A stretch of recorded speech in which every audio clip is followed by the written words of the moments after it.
Oke, saat ini sudah pukul 18 lewat 45 waktu Indonesia Barat. Saatnya saya membuka diskusi kita pada malam hari ini.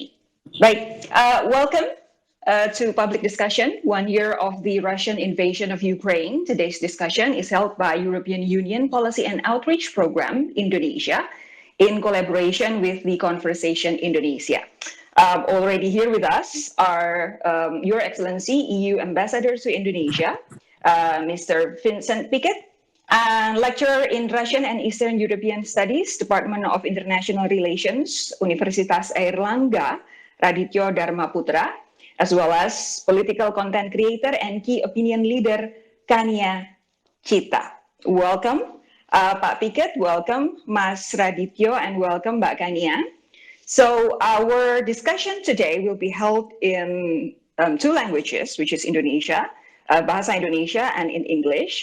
So sepanjang acara ini nanti Anda akan mendengarkan saya, Sofi Syarif, sebagai moderator, bahasanya campur-campur. Jangan dianggap sebagai anak Jaksel, karena di sini kita kehadiran Pak Vincent Pickett.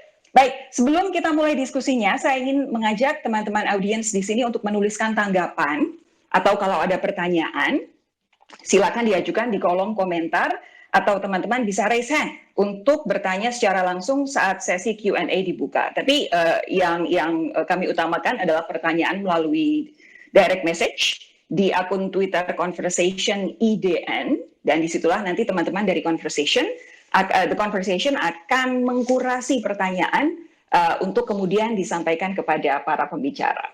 Baik, yang ingin saya sampaikan di sini adalah kepada kita semua. Jadi para narasumber nanti bisa menanggapi jawaban teman-teman, menanggapi pertanyaan dari teman-teman. Jadi nanti akan saya pastikan lalu lintas pertanyaan dan jawabannya. Dan mohon dipahami kalau nanti misalkan memang ada beberapa pihak yang hanya bisa menjawab menggunakan bahasa Indonesia atau hanya bisa menjawab menggunakan bahasa Inggris.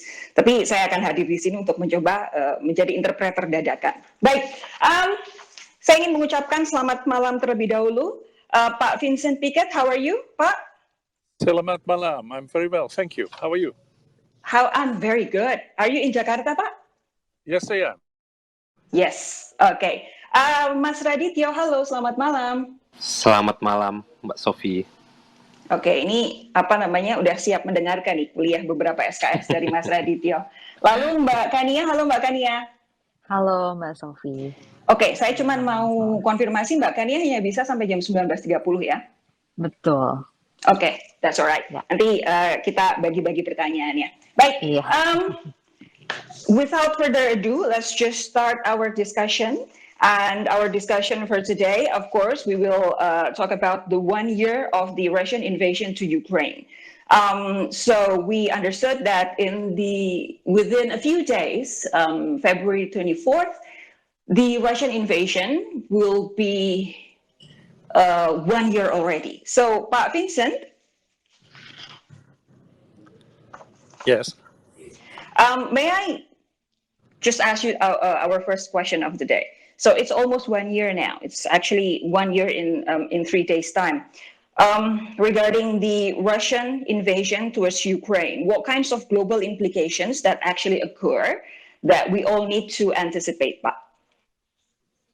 Well, thank you very much. And yes, you're right. The 1 year point will be coming on the 24th of this month. And if you look at the impacts on the global citizens, then I would single out some economic and some political.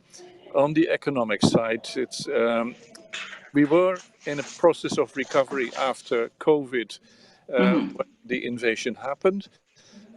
Things looked fine for the world economically, but without a doubt, the Russian invasion has stopped that, has interrupted that recovery tremendously. It has brought down growth for most of the economies in the world considerably. It has increased inflation due to shortages of foodstuffs and of energy. and it has caused problems for industries around the world because of the supply chains that were disrupted. So, and we felt that, of course, in Europe very, very strongly, but equally it was felt in the poor countries in the world, particularly in Africa, which suffered a lot from the food inflation, and but also even in Asia and Indonesia, where the wheat price is, of course, a very important factor for your rice production. So economic impact was very, very significant for everyone. Haven't overcome that completely. Then the second impact is political and security. You know, in Europe, after the Iron Curtain had fallen in 1989, we thought that a large-scale war, such as we've seen in the past year, was an impossibility. It couldn't happen anymore. We were wrong. Clearly, Russia did invade with a massive army, a sovereign neighboring country, and this has upset the sense of security in Europe, but also in the wider world, because at the end of the day, what we're talking about is the violation by Russia of the UN Charter and the fundamental principle of the territorial sovereignty of states and the inviolability of the territory of states. Now, in a world where such a violation happens, of course, this will harm the sense of security of countries, but also the sense of security of citizens, and that is, of course, what it is all about. And I think it's for that reason that indeed also in Indonesia this resonates tremendously. Indonesia is very, very, very much attached to protecting, nurturing its territorial sovereignty and its integrity. And for that reason, I think also Indonesian citizens feel very strongly about this. So those are the two big impacts that we deal with as we go forward. Oke, jadi apa yang disampaikan oleh Pak Vincent Pickett pada dasarnya adalah bahwa ada dua implikasi yang cukup besar yang dirasakan secara global. Yang pertama adalah secara ekonomi, jadi karena kita semua, seluruh dunia sedang berada dalam economic recovery atau perbaikan perekonomian setelah pandemi COVID-19, invasi ini menurunkan pertumbuhan dari banyak negara di dunia, bahkan secara global begitu. Inflasi juga secara umum naik, ditandai dengan adanya kelangkaan suplai bahan makanan. Kalau teman-teman yang ada di Indonesia pasti juga sudah mendengar bahwa harga gandum ya, terigu begitu sempat naik, salah satunya karena memang pasokan dari Ukraina menuju negara-negara lain di dunia itu mengalami kesulitan.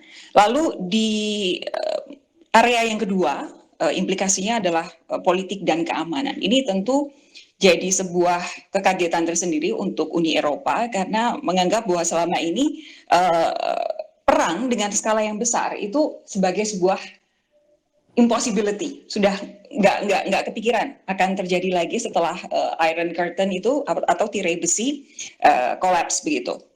Namun itulah yang harus dihadapi saat ini. Hanya satu negara menyerang satu negara lain, tapi memang reverberations-nya, implikasinya bisa dirasakan secara global. Dan itulah yang saat ini memang sedang sedang kita hadapi bersama, terutama tidak hanya di Uni Eropa implikasinya, tetapi juga di negara-negara lain, terutama negara-negara berkembang. Oke, saya mau beralih ke Mbak Kania terlebih dahulu. Mbak Kania, saya pengen tanya. Jadi kalau ngomongin soal invasi Rusia ke Ukraina itu kan kalau dari Indonesia kayaknya jauh sekali gitu ya. Bahkan mungkin saya yakin nggak banyak yang dari kita yang kalau ngelihat blind map itu bisa menentukan di mana Ukraina. Rusia mungkin bisa, Ukraina kayaknya susah. Nah, tapi kalau Anda sebagai content creator di bidang politik, bahkan mungkin juga geopolitik begitu, sebenarnya ketertarikan anak muda atas isu invasi Rusia terhadap Ukraina ini, terutama di Indonesia, seberapa besar sih Mbak?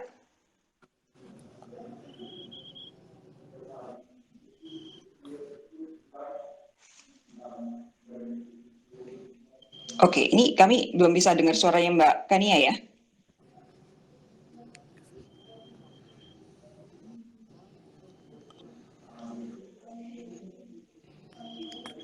Mbak Kania? Oke, sorry. Tadi kayaknya dia keputus. Jadi tadi keubah dari Sorry. lagi. Silakan. Ya, eh, jadi sebenarnya emang sejauh ini sih aku nggak ngelihat isu ini menjadi mainstream di di semua kalangan sih actually, nggak cuma kalangan anak muda ya. Yang aku duga karena beberapa hal, misalnya yang pertama secara umum sebenarnya emang minat untuk berpartisipasi dalam isu geopolitik global itu nggak, memang ya aku sih nggak ngeliat itu menjadi sesuatu yang mainstream ya di Indonesia. Satu-satunya isu geopolitik global mungkin yang menjadi mainstream hanya Israel Palestina, dan itu pun bukan karena itu merupakan isu geopolitik ya, tapi lebih ke arah identitas ya mungkin kalau untuk banyak orang di sini gitu kan. Nah, karena di dalam isu Rusia Ukraina tidak ada bonding tersebut, sehingga tidak memicu adanya trigger gitu ya untuk orang emotionally invested di dalam isu ini.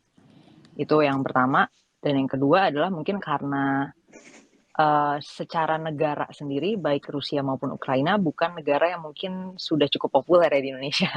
Misalnya kalau yang mengalami isu itu misalnya mungkin seperti Amerika atau mungkin Australia, mungkin lebih banyak yang mengikuti karena juga cukup ngerti gitu misalnya.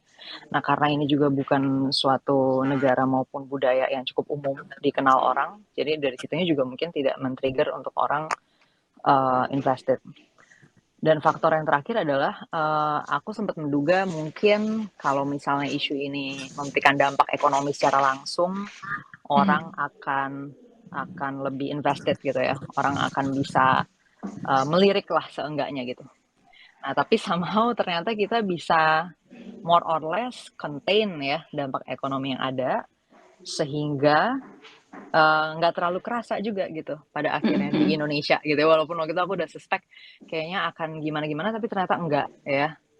Akhirnya sampai di titik itu bukan cuman isu ini nggak menjadi mainstream, dari yang tadinya care pun at some point kayak lose interest gitu kalau aku lihat ya. Kayak misalnya aku lihat dari timeline Twitter aku aja atau timeline Instagram aku yang di awal-awal sempat ada cukup banyak orang yang membuat postingan terkait masalah ini. Makin lama makin diem, tapi aku ngelihat mungkin bukan lose interest dalam artian kayak ke arah mereka memang sudah tidak punya simpati dalam tanda kutip ya, atau kepedulian terhadap isunya itu sendiri, tapi lebih ke arah hopeless mungkin, karena kayak it feels like we're like there's nothing we can do gitu loh. Kayak climate change lah gitu ya. Kayak di awal-awal mungkin ketika ada yang melakukan TED Talk atau awal-awal campaign gitu kan, kayak we're dying gitu kan. Dan mungkin orang sempet rame gitu kan about it. But then after a while it's like what can we really do gitu kan, actually gitu kan. Kayak nothing happens gitu kan. Kita protes, kita whatever, but then nothing happens gitu. Nah, I think it's the same thing with Rusia dan Ukraina, di mana aku di awal sempat kayak oke, ikutan donasi apa segala macem ya, tapi after a while ya kan, ini udah setahun, mungkin orang-orang juga banyak yang ngelihat kayak it seems like there's no way out gitu. Kayak even orang-orang yang lebih powerful dari kita kok kelihatannya kayak hopeless juga ya di hadapan si perpetratornya ini gitu kan. Kayak misalnya bahkan dihadapkan dengan embargo juga ya udah, it keeps going gitu.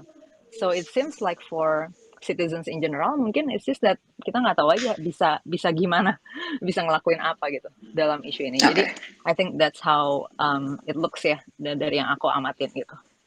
Okay, so I will try to summarize a bit for Pak Vincent what Mbak Kania has just said regarding how especially Indonesian youth are seeing or responding to the Russian aggression towards Ukraine. So what she said was basically the whole issue of the Russian aggression is not really a mainstream issue in Indonesia.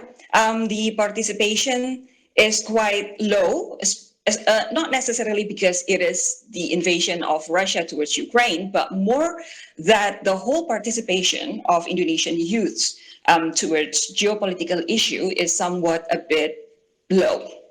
and therefore people are not necessarily emotionally invested in the issue, and it goes worse because both Russia and Ukraine are not countries that are quite popular in Indonesia, as opposed to probably if anything were to happen or anything were to be done by United States, that's going to have a different kind of reverberations. And if there were definitely several economic impacts, Kania was thinking that it might eventually come to the attention of Indonesian people, but it turns out, in a way, Indonesia managed to contain the economic effect. So that, again, makes the issue of the Russian invasion towards Ukraine have quite little interest from the Indonesian youth. Moreover, there's this sense of hopelessness. We used to care quite a lot when Russia first invaded Ukraine, but then the sense of hopelessness, because we finally understood that there's nothing we can really do, that equals to somewhat a loose interest of the whole issue. And the idea is that the citizen in general is kind of not knowing what kind of what can we actually do in relation to the invasion of Russia to Ukraine. Okay, that's a bit. Thank you for your insight, Mbak Kania, even though somewhat is a bit bleak, yeah. Seeing it from a perspective of somebody who consider herself as a youth as well from Indonesia. Oke, saya akan beralih ke Mas Radityo. Mas Radityo, begini. Ini kan tadi yang disampaikan oleh Mbak Kania banyak poin-poin yang penting dan benar juga begitu. Tapi kita juga nggak bisa lupa bahwa ini sudah hampir setahun invasinya, sudah ada 42.000 orang yang meninggal, kemudian ditambah lagi 15.000 orang hilang di Ukraina, kemudian displaced yang harus mengungsi itu ada sekitar 14 juta orang. Sebenarnya kalau dilihat dari angka hitung-hitungan itu aja kan seharusnya sudah memunculkan kepedulian yang besar begitu. Tapi apa yang bisa Anda lihat dari kecenderungan ini? Di sisi lain, Rusianya juga sudah banyak menerima sanksi, isolasi diplomatik, dan lain-lainnya, tapi tensinya tidak kunjung turun. Apa yang bisa Anda tarik dari situ, Mas Radityo? Ya, terima kasih Mbak Sofi. Kalau soal kenapa Rusia sampai saat ini masih terus menyerang Ukraina dan belum berhenti, walaupun sudah banyak sanksi, tentu perlu dipertimbangkan bahwa walaupun sanksi-sanksi ekonomi, sanksi politik itu sudah ada, Rusia masih terus mendapat pemasukan ekonomi, baik itu dari penjualan minyak, penjualan gas, dari bantuan negara-negara lain, hubungan dekat dengan Cina misalnya. Jadi sanksi-sanksi yang diberikan Barat tidak langsung berdampak. Dampaknya kalaupun ada akan jangka panjang, entah tahun ini, entah tahun depan, gitu kan. Jadi di satu sisi modal Rusia masih ada. Lalu modal Rusia lainnya adalah kontrol ke dalam populasinya. Jadi salah satu yang biasanya dibahas kalau soal perang adalah apakah masyarakat Rusia, masyarakat negara yang melakukan agresi, itu mendukung. Dan di Rusia ini masalahnya adalah masyarakat juga tidak berani bersuara. Pemerintah Putin ini terlalu kuat menekan masyarakatnya sehingga tidak ada suara minor, kalaupun ada itu jumlahnya sedikit. Sehingga dia punya modal yang cukup kuat secara internal. Ditambah lagi, kalau sampai dia berhenti dan sampai dia kalah, yang ada justru akan dapat tekanan baru dari masyarakat. Berarti dia memulai perang, sudah mengorbankan tentara, mengorbankan warga juga, ternyata gagal. Sehingga opsi bagi Rusia untuk berhenti juga tidak banyak. Kalau sampai berhenti dan dia dianggap kalah, ini buat warganya dan buat pemerintahannya ini apa istilahnya ya? Ini sesuatu yang tidak boleh terjadi. Sehingga akhirnya ketika kita berharap semua sanksi, semua tekanan baik itu di level global maupun dari level negara-negara Eropa itu bisa menekan Rusia, sampai detik ini tidak ada, sangat kecil potensi ke arah sana. Ini yang sangat sulit dibayangkan ya di posisi ini, sehingga saya memahami betul kenapa akhirnya banyak warga Indonesia yang lelah, seperti kata Mbak Kania tadi kan, sudah lelah, ini apa yang bisa kita lakukan? Kita nggak bisa apa-apa lagi gitu. Nah, yang mungkin nanti bisa disinggung adalah bagaimana misalnya kalau tidak ada dukungan dalam negeri, tidak ada tekanan dari dalam negeri, lalu secara ekonomi pun masih settle, berarti harus ada tekanan dari negara-negara lain. Nah ini yang selama ini belum merata. Jadi yang menekan Rusia itu hanya negara-negara Barat. Sementara negara-negara yang lain ini belum secara bersama-sama mencoba untuk menekan Rusia agar segera berhenti. Karena korbannya sudah banyak. Nah ini yang... Oke, Mas Radityo, apakah Anda mau ngomong bahwa itu negara-negara yang the latter tadi adalah Indonesia termasuk di sana? Salah satunya, saya mau bilang bahwa sampai detik ini yang kita lakukan itu ya berhenti di tahapan kita mengecam, kita ngomong bahwa kita tidak sepakat dengan apa yang dilakukan Rusia. Tapi progres konkretnya, apa yang bisa kita lakukan secara terang-terangan dengan bersama-sama dengan negara lain itu belum terlihat. Padahal Indonesia mungkin salah satu pemimpin negara-negara menengah ya yang bisa memainkan peran penting di situ. Okay, that's interesting.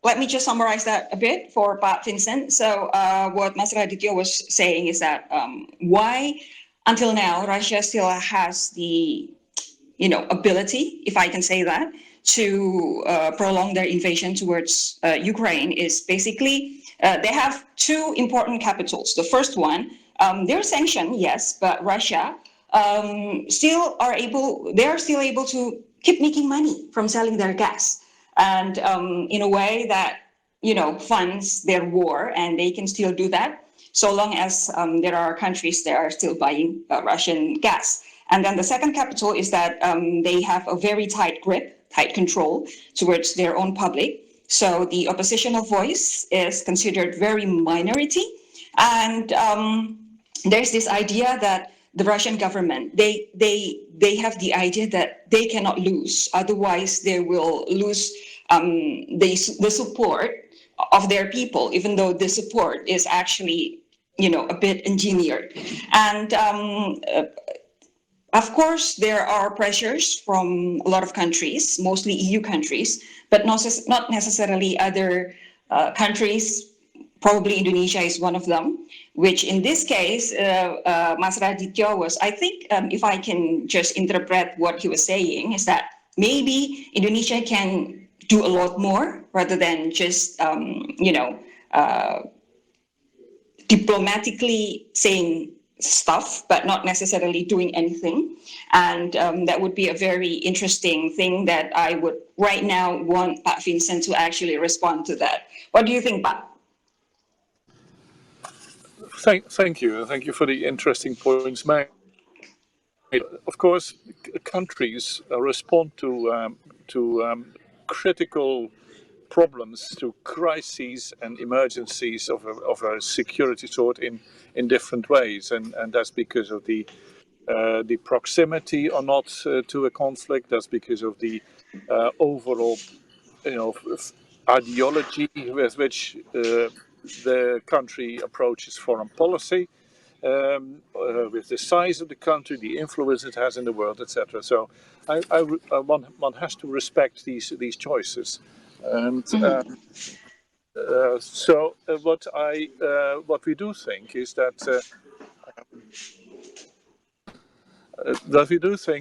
We have to work together on this crisis. This is not something that is going to go away easily, and the meeting point between Indonesia and the European Union and many other countries is very much the United Nations, where on 3 occasions right now, with 3 important votes in the General Assembly of the United Nations, the European Union countries and Indonesia, together with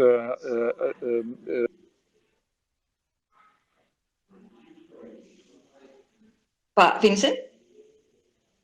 Hello, sorry. Oh, yeah, you're reconnected. Yeah, I was talking about the votes in which Indonesia, the EU, and amongst 140 countries had voted strongly to condemn and deplore Russia's aggression, and had asked Russia to restore the territorial sovereignty of Ukraine, a country that Russia itself has recognized in its international borders in an agreement in the year 2000.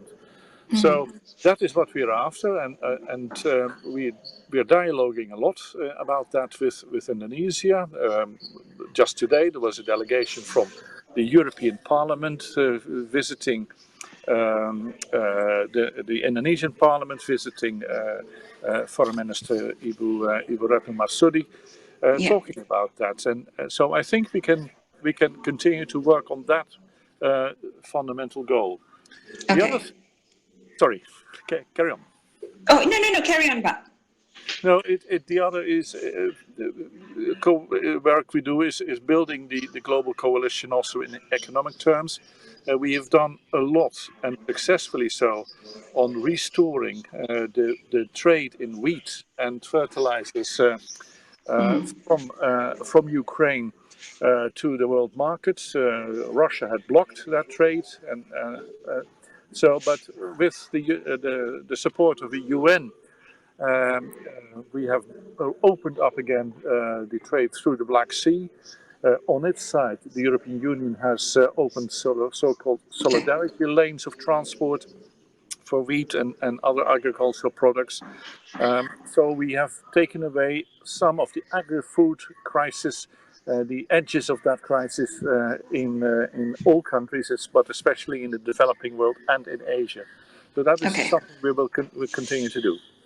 Okay, so thank you for actually, going forward with whatever I was asking you by basically explaining what the EU have been doing, or probably will plan to keep on doing in regards to the support towards the Ukrainian people. But in a way, currently, correct me if I'm wrong, Ukraine has the candidate status of being an EU member, ya Pak ya? Correct. Yeah, but in a way, I think there are a lot of criticism as well towards the EU, saying that the EU in itself is not, united enough in supporting Ukraine in terms of probably some countries still buying gas and stuff like that. What do you have to say about that, Pak? Well, I would disagree with people who say that. The EU has been extremely united on this point. There are some differences here and there, but they are marginal. The fact is that we have our total support for Ukraine in economic financial terms is 25 billion euros. Add to that humanitarian help. Add to that the fact that we have opened our borders for refugees from Ukraine. 4.5 million Ukrainian citizens have sought refuge in the European Union. So that is also a major contribution and a statement of solidarity by the European countries and the European citizens. And lastly, we are supporting Ukraine militarily. We are convinced that we have to enable Ukraine to defend itself. That is totally in line with the UN Charter, which says very, very clearly that countries that are aggressed by other countries, unjustified by whatever, can defend themselves, and that is what we need to do for Ukraine. And the reason is very simple. Russia will not leave Ukraine unless Ukraine continues to defend itself as well as it has so far. We need to go down that path. It's sad to say that, but there is no other way. And President Putin would not come to the negotiation table with Ukraine with anything real unless he is negotiating with a Ukraine that is strong enough to defend itself. So that is one of our important goals as well. Jadi sedikit summary dari apa yang disampaikan Pak Vincent Piket adalah bahwa terkait dengan apa yang disampaikan oleh Mas Radityo tadi, EU posisinya, European Union posisinya memahami bahwa negara-negara itu punya cara merespon konflik yang berbeda-beda. Jadi pilihan-pilihan yang diambil negara-negara, Uni Eropa secara umum menghormati karena ada perbedaan-perbedaan ideologi atau tatanan politik, tatanan sosial lain sebagainya yang dianut oleh berbagai negara. Namun memang lewat PBB sudah banyak kecaman, sudah disampaikan secara mayoritas oleh negara-negara di dunia melalui PBB, kecaman terhadap Rusia, bahkan tuntutan-tuntutan untuk memastikan mengembalikan kondisi supaya invasi ini implikasinya terhadap Ukraina dan terhadap dunia itu tidak terus berlanjut. Di sisi lain, sudah ada upaya untuk mengembalikan perdagangan, khususnya gandum, karena invasi Rusia ke Ukraina ini memang memblok banyak sekali potensi jual beli gandum dari Ukraina ke negara-negara lain. Nah, terkait dengan banyaknya kritikan terhadap Uni Eropa sendiri, yang bilang bahwa Uni Eropa tampak tidak kompak begitu untuk mendukung Ukraina. Tadi Pak Vincent sudah menyatakan tidak setuju, karena secara umum Pak Vincent menyatakan Uni Eropa sudah memberikan total support untuk Ukraina, dan salah satunya adalah bentuk membuka perbatasan untuk para refugee dari Ukraina bisa masuk ke berbagai negara di Uni Eropa. Lalu sudah menunjukkan berbagai macam solidaritas, ada juga dukungan secara militer, dan yang pasti saat ini dukungan itu terus berlanjut karena dari perbincangan di EU, di Uni Eropa sendiri, melihat, menganalisis bahwa Rusia ini tidak akan pergi dari Ukraina kecuali rakyat Ukraina, masyarakat Ukraina memang betul-betul bisa melawan. Dan itulah yang saat ini terjadi. Oke, saya kembali ke Mbak Kania. Mbak Kania, kalau dilihat dari perhatian anak muda terkait dengan invasi Rusia terhadap Ukraina ini, apa sih yang paling jadi perhatian? Apa pula misinformasi soal agresi ini yang banyak berkembang? Mbak Kania ngikutin nggak? Ya cukup ngikutin, tapi mungkin ya aku nggak bisa capture semua banget ya. Tapi secara umum memang sentimennya aku lihat lebih banyak dan mungkin lebih vokal yang cenderung pro Rusia, setidaknya dengan dua argumen ya. Yang pertama adalah yang lebih ke arah anti Barat, anti Amerika gitu kan, bahwa Ukraina dalam hal ini didukung oleh masyarakat Barat, sehingga mereka cenderung berpihak pada Rusia dengan harapan Rusia bisa men-challenge hegemoni Amerika. Itu pandangan yang pertama. Dan yang kedua adalah yang cenderung pro-Rusia karena melihat bukan ke arah anti-Barat, tapi lebih ke arah melihat adanya justified aggression dari Rusia. Karena melihat itu sebagai for security reasons lah, basically. Ya. Oke. Ya. Sebenarnya ya, jujur aku waktu itu cuma bisa merespons dengan, well, that sounds crazy, right? Kayak gimana dengan, banyak orang yang meninggal dan ya kehidupan yang hancur dan segala macam, mungkin mereka ngelihat itu sebagai collateral damage atas nama security Rusia. But ya anyway, sejauh ini aku ngelihat itu pandangan-pandangan yang berkembang. Kalau untuk yang ke arah ya pro Ukraina lah ya dalam hal ini, mereka melihat dari sisi sovereignty lah gitu, bahwa kalau kita mengizinkan sebuah negara yang sovereign itu boleh diinvasi begitu aja, ya udah kita bubarin aja semua kontrak sosial yang kita punya tentang sovereignty gitu kan. Iya. Ya kayak gitu sih. Oke, tapi kalau Mbak Kania kan key opinion leader nih, peran apa sih sebenarnya yang bisa diambil netizen Indonesia, terutama di ranah digital begitu, untuk memberikan tekanan bagi Rusia? Atau jangan-jangan sebenarnya kita nggak bisa ngapa-ngapain, makanya tadi ada sense of hopelessness tadi. Iya, mungkin ini juga terkait dengan, tadi ada pertanyaan soal misinformasi juga yang aku belum sempat respons, mungkin agak nyambung ya keduanya.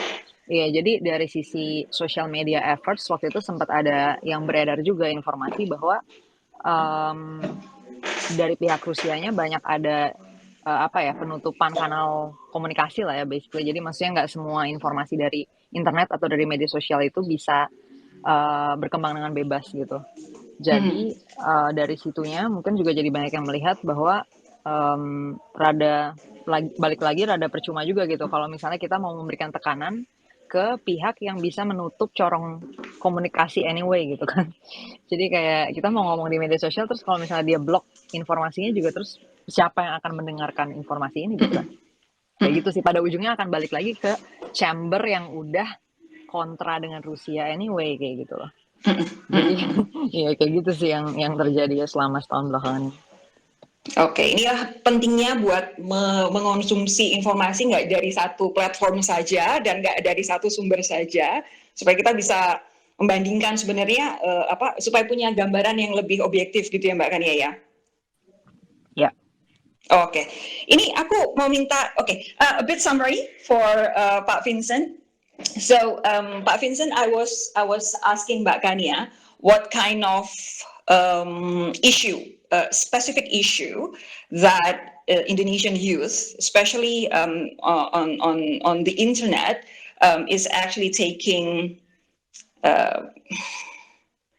Is actually interest them, and what kind of misinformation regarding the Russian aggression that we currently see in the digital sphere in Indonesia. So what Mbak Kania was saying is that she is thinking that there are two kinds of large sentiment regarding the aggression of Russia towards Ukraine. It's largely pro-Russia.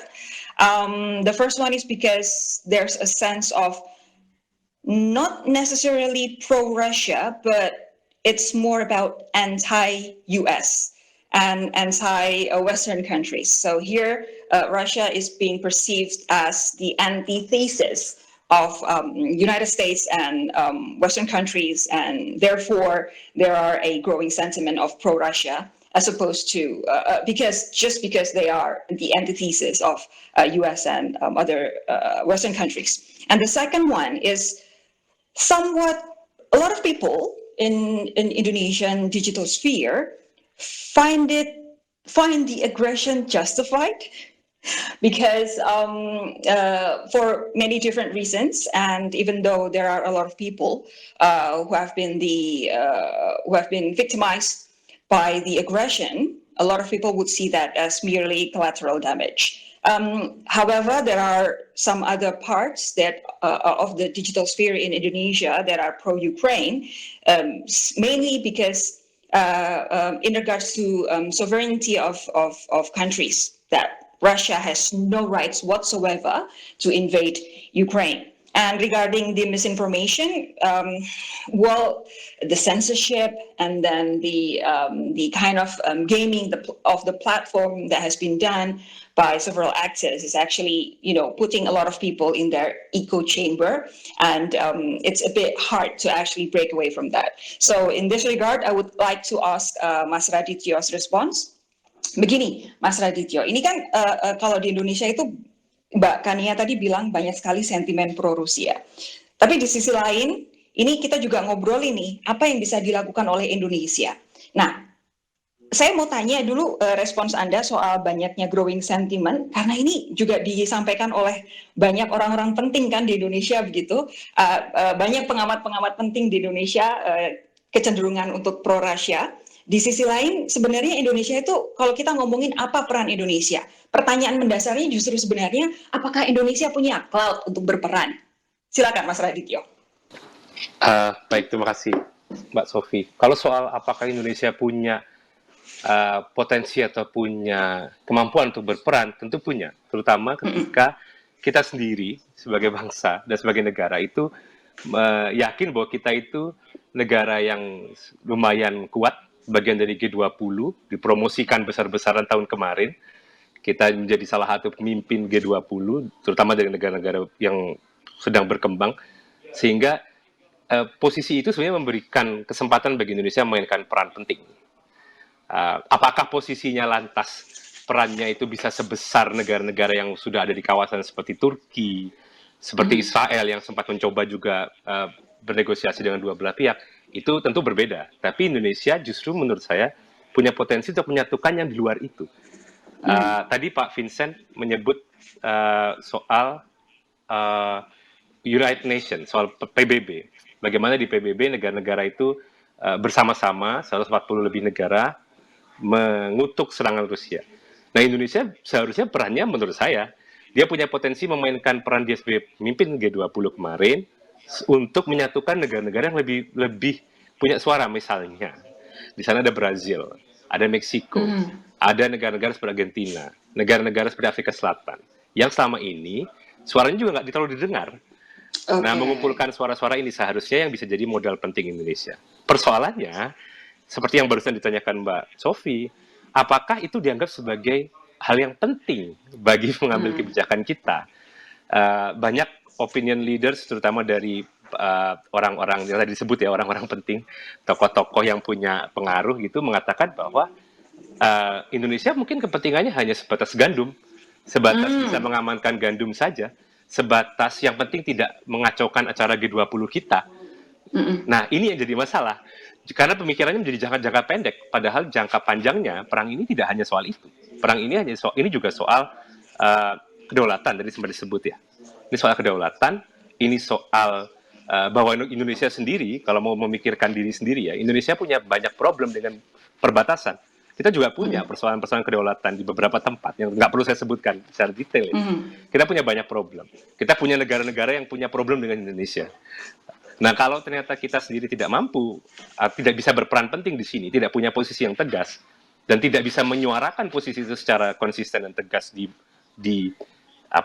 forum-forum internasional dan kepada pihak agresor, tentu sulit membayangkan kalau nanti ada di masa depan ada kejadian serupa di sekitar kita, terus Indonesia mau berargumen apa? Okay. itu yang sebetulnya agak mengkhawatirkan.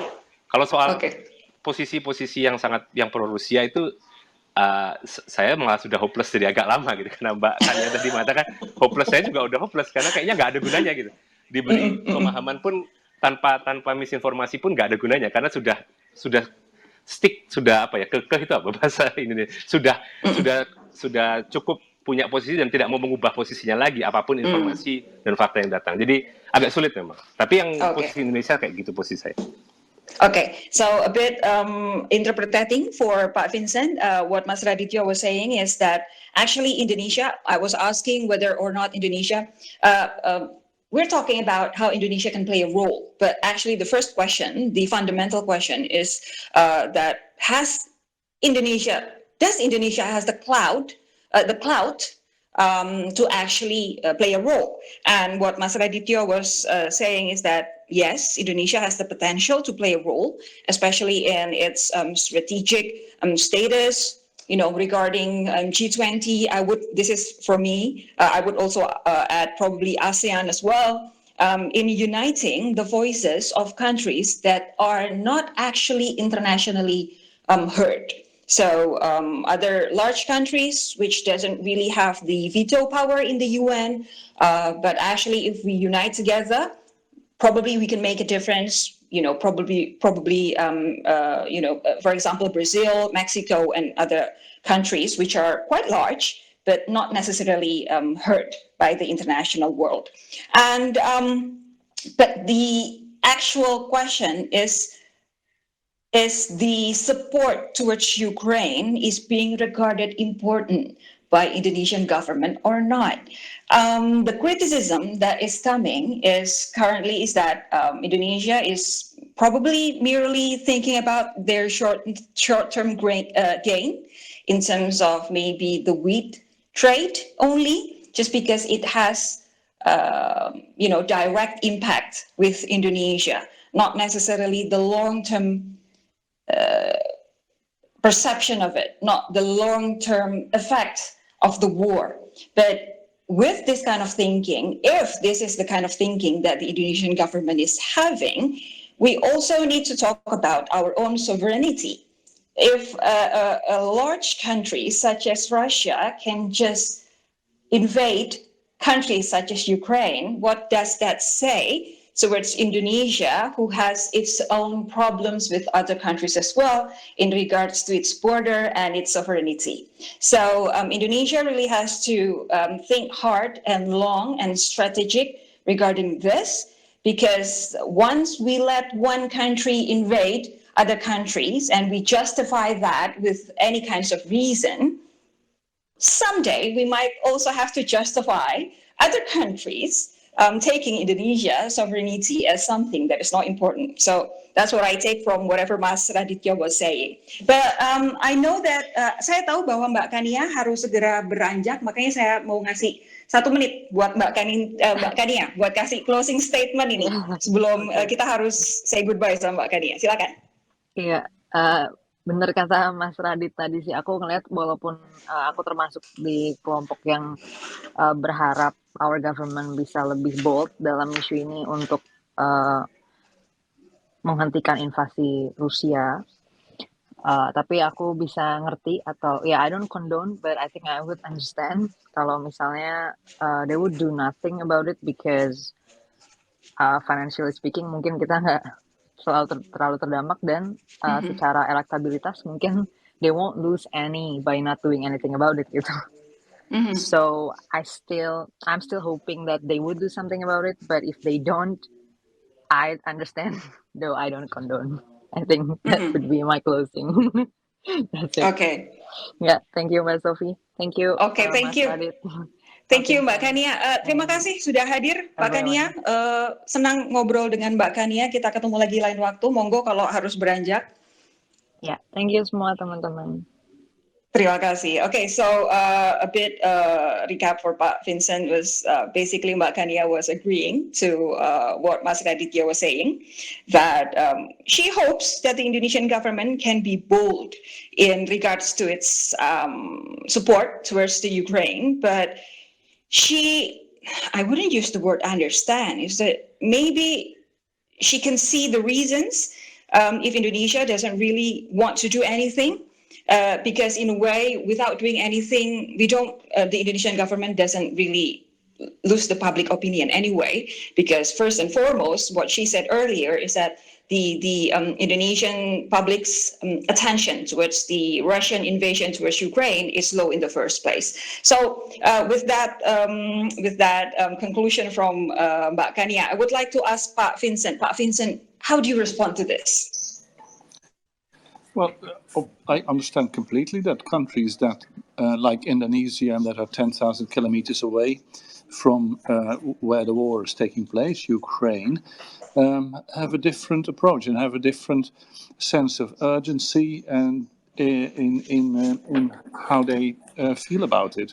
That's natural. You don't neighbor on Ukraine nor on Russia in the way that the European Union countries do. And our sense of security is shaken by Russia's invasion of Ukraine. We feel the impact very, very directly with 4.5 million Ukrainian refugees, which is about 10% of the Ukrainian population. Imagine that on Indonesian scale. And secondly, the Russian president has spoken about building a great Russia and expanding the Russian territory to countries that do not belong to it, but that are sovereign countries that have joined the European Union. In other words, we feel a very direct threat from Russia at this point in time, with such statements coming from the Kremlin. So you will understand that for us this plays very, very, very directly, very deeply, leaving aside the economic aspects. Now, what to do? We are convinced that we must continue to support Ukraine. A strong Ukraine that is able to defend itself can negotiate a lasting peace with Russia. A Ukraine that has no tools for defense, that is a walkover for the Russian army, will not be able to negotiate anything reasonable from this war, and that's what we're after. We're after peace, of course. We are not war mongers as European Union. Russia is, but we want peace, but peace on terms that are in line with the international law, with the UN Charter, and that is to say, in line with the internationally recognized borders of Ukraine, and not the borders that Russia is trying to create. Okay, Pak Vincent, I do have another question for you, but let me just interpret this for the Indonesian listeners. Jadi apa yang disampaikan oleh Pak Vincent baru saja memang kalau menanggapi apa yang disampaikan oleh Mbak Kania tadi, memang Indonesia itu bukan tetangga dekat begitu ya, baik dengan Rusia maupun dengan Ukraina, jauh sekali. Jadi bahwa nggak ada sense of urgency melihat invasi Rusia terhadap Ukraine itu in a way bisa dipahami. Jadi karena memang tidak ada kedekatan secara geografis, jadi tidak ada sense of urgency, bisa dipahami. Tetapi bagaimanapun kalau dari sisi Uni Eropa sendiri, apa visi yang disampaikan oleh Presiden Putin tentang Great Russia ini, kebetulan saya belum ketemu nih apa padanan bahasa Indonesianya untuk visi ini ya, Great Russia begitu. Tapi visi Putin ini secara langsung jadi sebuah ancaman terhadap Uni Eropa sendiri. Plus saat ini Ukraina posisinya statusnya sudah menjadi kandidat untuk jadi member di negara Uni Eropa. Kalau terjadi sesuatu dengan Ukraina, tidak ada jaminan tidak terjadi sesuatu dengan negara-negara tetangga Uni Eropa lainnya. Nah, makanya itu dia kenapa Uni Eropa akan melanjutkan terus support terhadap Ukraina dari berbagai sisi yang bisa dilakukan, baik itu dari sisi pertahanan maupun dari sisi ekonomi. Oke, Pak Vincent, question for you, Pak. What kind of support from Indonesia towards the Ukraine that you can see as something feasible? And then what kind of collaborations that the EU can do with Indonesia in order to convey the support? Well, thank you. First, support is something that Indonesia has already given, and that is the support for these very important UN resolutions voted by the General Assembly with an overwhelming majority, 150 countries in favor, and Russia was supported by only 4 other countries except itself. And if you look at who these countries are, then you wouldn't want to be friends with them. You're talking about North Korea, you're talking about Syria, Eritrea, and to name them. So that is one thing. Secondly, Indonesia already gave, under its presidency of the G20, a summit conclusions, a joint statement that very, very clearly condemned Russia's invasion of Ukraine and asked it to withdraw back to its own territory. So that is another important thing that Indonesia, together with G20 partners, has achieved. Now, we have to look further. We have to continue to isolate Russia diplomatically at the UN. There's an important vote happening the day after tomorrow, the 23rd, that again looks at the Russian aggression, and that will stipulate a few principles whereby peace can be re-established in Ukrainian territory. So we look very much for support from Indonesia also in that important vote, in order to make clear that this sort of behavior by Russia is just not acceptable in general, for legal reasons, but also because nobody wants to see that happen to its own country. And that is always what I say when I speak to partners here, to interlocutors here in Indonesia. Just imagine that this were to happen to you, God forbid. But imagine it. What would you feel? How would you react? And how would you like the international community to react? In support of you or indifferently? Oke. Jadi apa yang disampaikan oleh Pak Vincent adalah sebenarnya Indonesia sudah menunjukkan support begitu, dengan salah satunya ikut serta dalam UN resolution yang waktu itu secara mayoritas di antara negara-negara anggota PBB memberikan kecaman terhadap Rusia. Di sisi lain juga ada conclusion dari G20 beberapa waktu yang lalu yang secara bersama-sama, termasuk Indonesia di dalamnya, statusnya sebagai presidensi G20 ini mengecam invasi yang dilakukan Rusia terhadap Ukraina dan menuntut Rusia untuk segera kembali lagi ke wilayahnya sendiri, menarik pasukan begitu. Jadi sudah ada dukungan menurut Pak Vincent, tetapi harus ada pandangan yang lebih looking further begitu ya, harus ada kemajuan dari setelah ini, yaitu mengisolasi Rusia dari isu-isu dari komunitas-komunitas global, salah satunya mungkin di PBB begitu, karena bagaimanapun Rusia harus terus-menerus diberitahu bahwa apa yang mereka lakukan, this kind of behavior itu tidak bisa diterima oleh negara-negara di dunia yang semuanya seharusnya menganut apa yang disebut sebagai kedaulatan. Begitu. Oke. Saya akan pindah ke penanya. Ini sudah ada pertanyaan dari Muhammad Haidir SJ, ini untuk Mas Radityo. Mas Radityo, Rusia ini sudah melanggar Budapest Memorandum. Apa pendapat Mas Radityo tentang kunjungan Presiden Amerika Serikat? Oke. Kalau soal Budapest Memorandum, memang sudah lama dilanggar ya. Karena Budapest Memorandum itu harusnya bicara soal bahwa Ukraina akan menyerahkan senjata nuklirnya atau nuklir yang mereka punyai sebagai bekas negara bagian dari Uni Soviet dengan catatan dia akan dijamin keamanannya oleh negara-negara lain dan tidak akan diserang. Problemnya adalah ternyata yang menyerang duluan Rusia dan bukan tahun ini sebetulnya, bukan tahun kemarin. Serangan pertamanya 2014. Betul. Jadi sudah 9 tahun yang lalu gitu. 2022 ini hanya skala besarnya saja. Ini yang kadang kita yang tidak mengikuti secara intens gitu, kita nggak tahu bahwa ini mulainya sudah lama.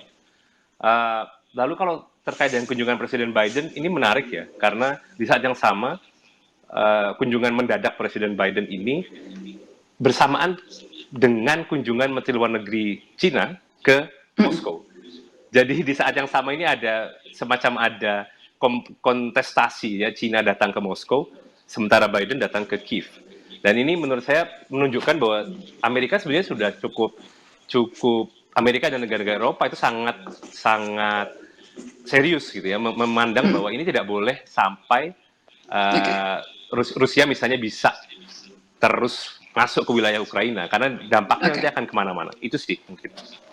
Okay, so what Mas Radityo was saying is that the Budapest Memorandum has long been broken. Anyway, it's since 2014, not just since 2022, which is basically just the largest invasion of Russia towards Ukraine.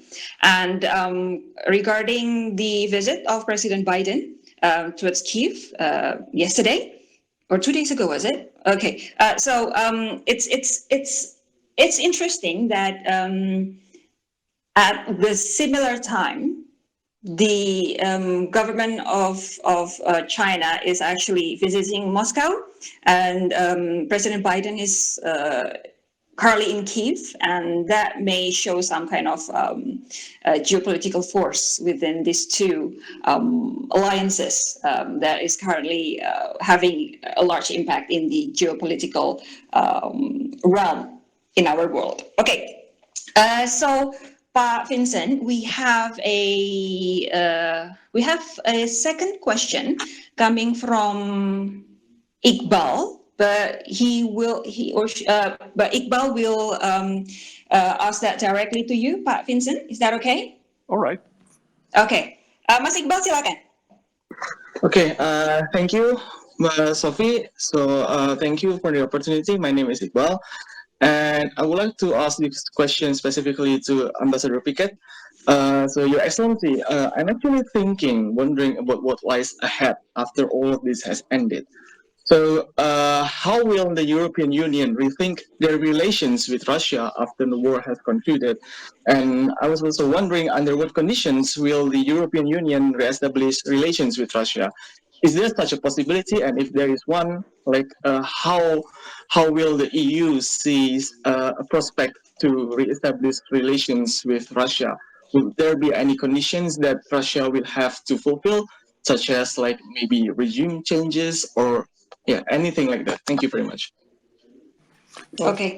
Thank you. Silakan Pak Vincent. Yeah, excellent question. And A starting point is, of course, that all the trust and the confidence in Russia has been broken, not by us, but by Russia, by what President Putin has done. And nobody trusts Russia at the present moment, and for very understandable reasons. So now, how to re-establish trust? Step one would have to be, and there's no two ways about it, the withdrawal of forces, the Russian forces from Ukraine, and the cessation of fire, and so as to demonstrate that Russia wants to restore peace in Europe. Russia broke the peace in Europe, and Russia is the country that can start the re-establishment of peace in Europe as well. Now, once that is done, you create space for peace negotiations, for a lasting treaty to regulate the security reconfiguration of the European continent. Russia has said it has worries about that. Now let's talk about that and try to give that shape in a way that is acceptable for Ukraine in the first place, but also agreeable and positive for Russia.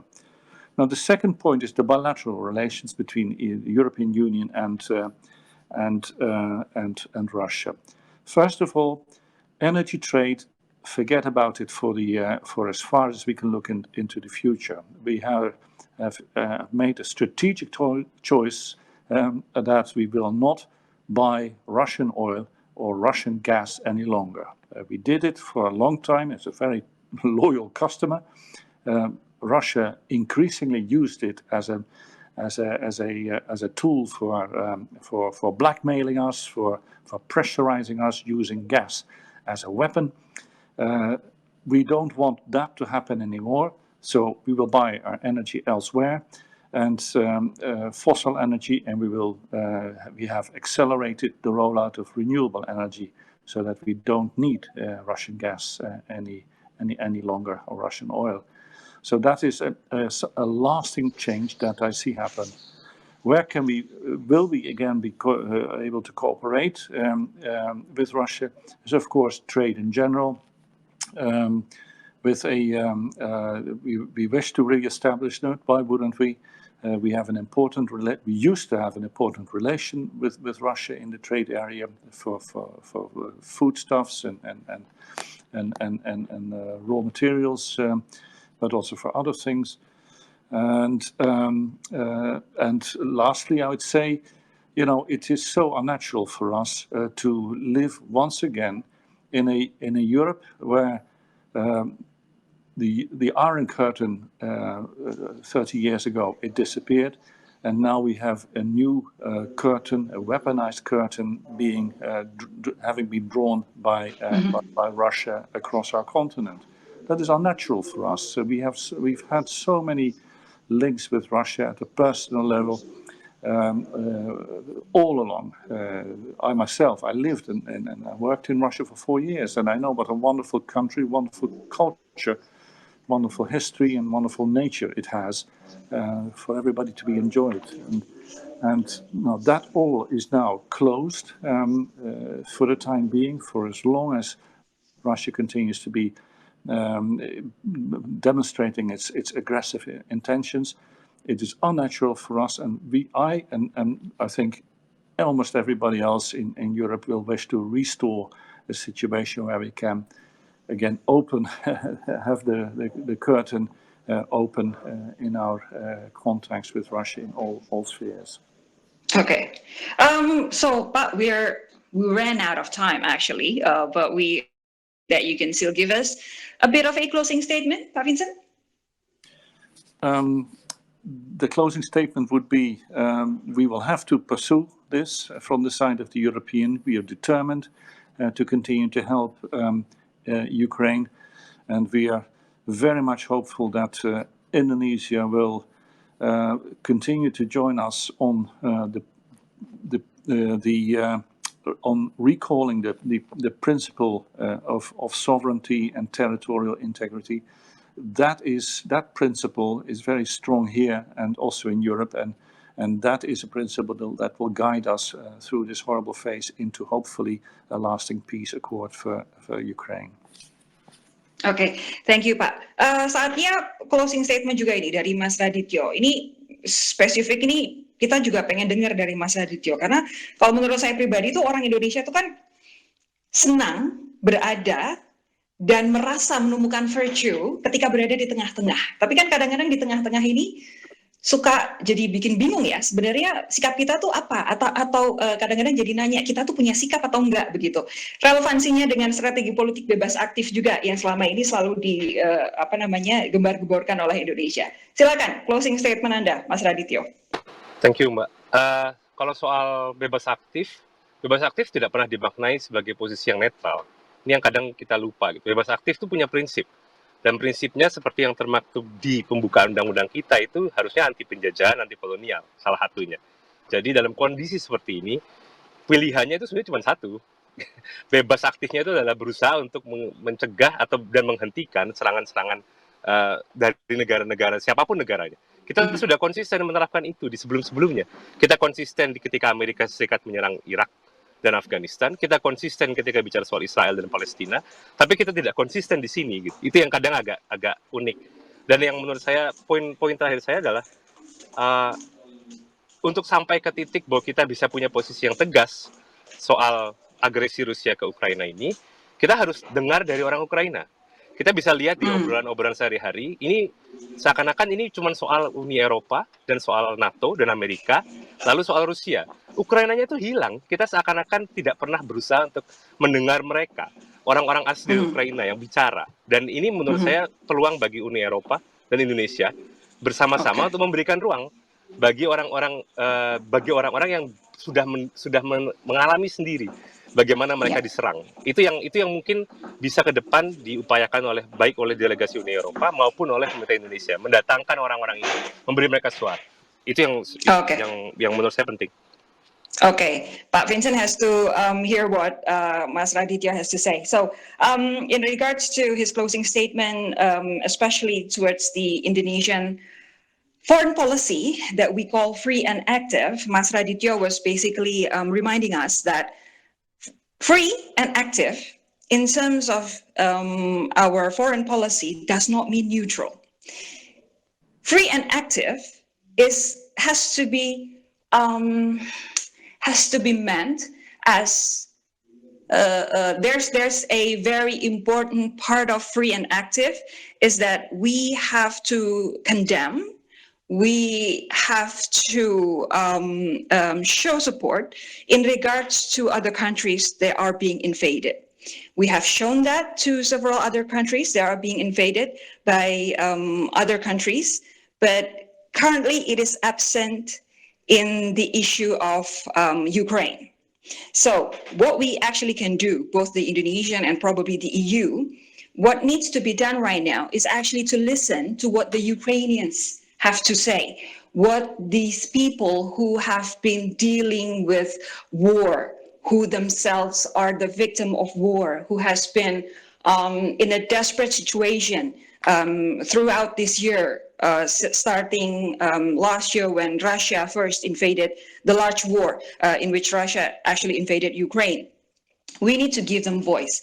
Actually, what Mas Radityo was saying is that this might be a chance for the EU to give a platform to make sure that the Ukrainian people, the Ukrainian voices are being heard all over the world.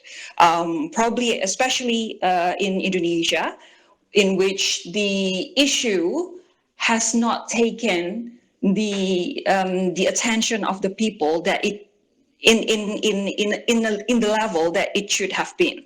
So again, what Mas Radityo was basically saying is that let's listen to what the Ukrainian people, the victim of this war, has to say, and maybe the EU, maybe the Indonesian government just need to make sure that there's an actual platform for these people so their voices could be heard. So thank you for that, Mas Radityo. Thank you for your time, Pak Vincent.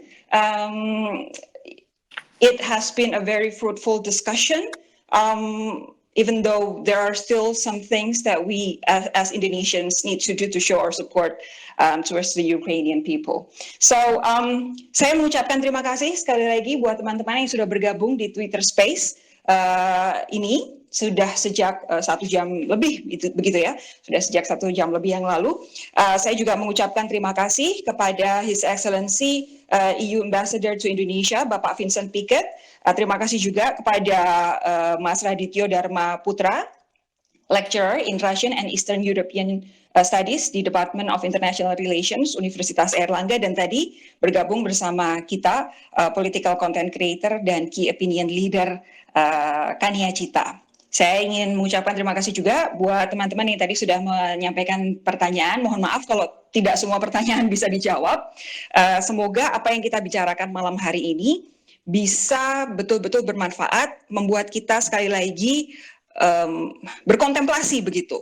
Setahun agresi Rusia ini sudah sejauh apa Indonesia bisa berperan, apa yang kira-kira bisa dilakukan Indonesia di masa depan, dan bagaimana komitmen kita untuk membela sesama negara yang mungkin berada di situasi yang membuat mereka lebih inferior terhadap negara-negara lain, sehingga membuat negara-negara lain merasa memiliki justifikasi untuk menyerang. Oke, Pak Vincent, thank you very much. Mas Radityo, thank you very much. It's been lovely to talk to you both, and I hope to see you again next time.